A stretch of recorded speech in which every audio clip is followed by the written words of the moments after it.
Assalamualaikum warahmatullahi wabarakatuh. Oke, di sini kita sudah punya sebuah template yang kita hardcode dan ini akan sulit kalau kita melakukan perubahan atau membuatnya itu lebih dinamis ya.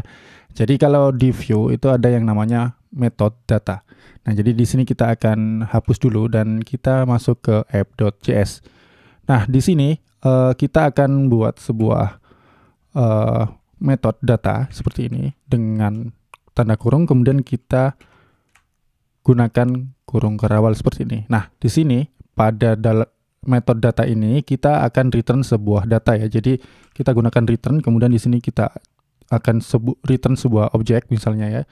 Jadi di sini kita akan return sebuah title. Misal di sini saya akan buat sebuah data mungkin video atau artikel gitu ya. Jadi di sini mungkin judulnya artikel seperti itu ya. Jadi di sini misalnya judul artikelnya belajar view 3 misal seperti ini. Nah, kemudian pada file index atau template-nya ini kita bisa akses title ini atau properti ini dengan cara menulis 2 kali kurung kurawal seperti ini. Nah, di sini kita tinggal tulis propertinya ya. Jadi sesuai propertinya. Jika di sini title, maka kita bisa akses di sini dengan title seperti ini. Nah, kalau kita lihat di sini, maka dia akan muncul belajar view 3. Nah, mungkin di sini akan saya zoom ke 150% dulu ya supaya kelihatan. Jadi di sini kita bisa lihat belajar view 3.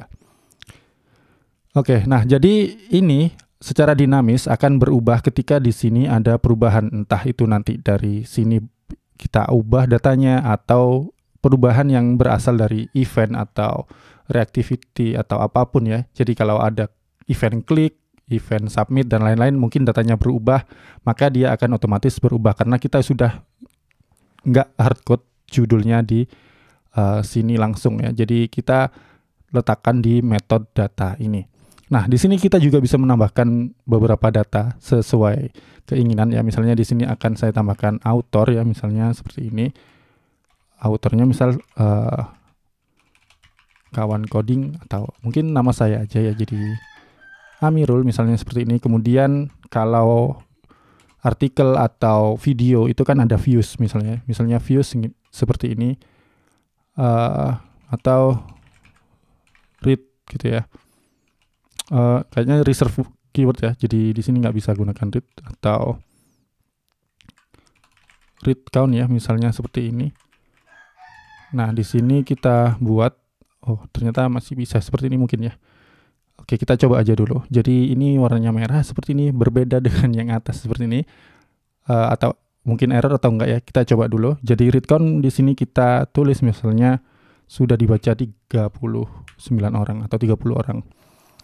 Oke, seperti ini ya. Nah, untuk di sini tipe datanya dari data itu bebas ya, entah mau string, number, objek atau apapun itu bisa. Oke, jadi kita bisa passing di sini. Kita punya title, kemudian punya author. Atau kita tulis seperti ini ya, author. Lalu di sini viewsnya, kemudian di sini kita tulis read count atau read ya.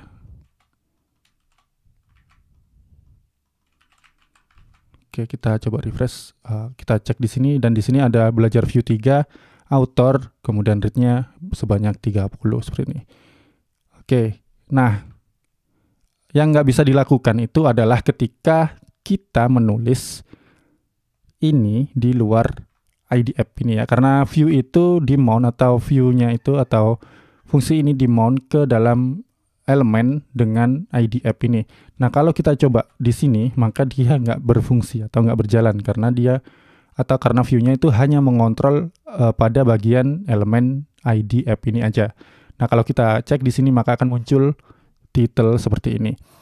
Kemudian misalnya di sini kita typo untuk nulisnya ya, misalnya titles seperti ini, maka dia akan hilang atau nggak muncul. Nah, ini nggak dicetak double curly braces titles seperti itu, enggak, karena di sini adalah hal yang dikontrol view ya. Jadi kalau dia nggak menemukan variabel tersebut maka dia akan kosong. Nah, di sini kalau di luar ID app maka dia nggak akan berfungsi atau dianggap seperti string biasa aja, karena di di sini bukan bagiannya dari view yang kita deklarasikan tadi ya. Jadi kita deklarasikan create app-nya itu di sini ya. Kita mount ke dalam ID app ini. Jadi dia hanya berkuasa di ID app ini. Oke, kita balikin seperti ini. Oke, kita refresh atau kita ini otomatis refresh sebenarnya. Jadi kita pakai live server maka dia akan otomatis refresh ketika di sini ada perubahan. Nah, di sini kita sudah lihat data yang seperti ini atau berhasil menampilkan data yang seperti ini. Nah, bagaimana kalau ada perubahan data dari event klik atau klik di button, misalnya di sini kita akan buat button, kemudian nanti kita buat penambahan read-nya, misalnya seperti itu ya.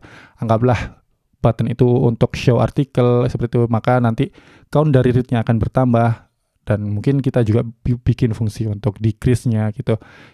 Bagaimana sih caranya untuk melakukan hal tersebut di Vue.js? Kita akan bahas di bagian berikutnya.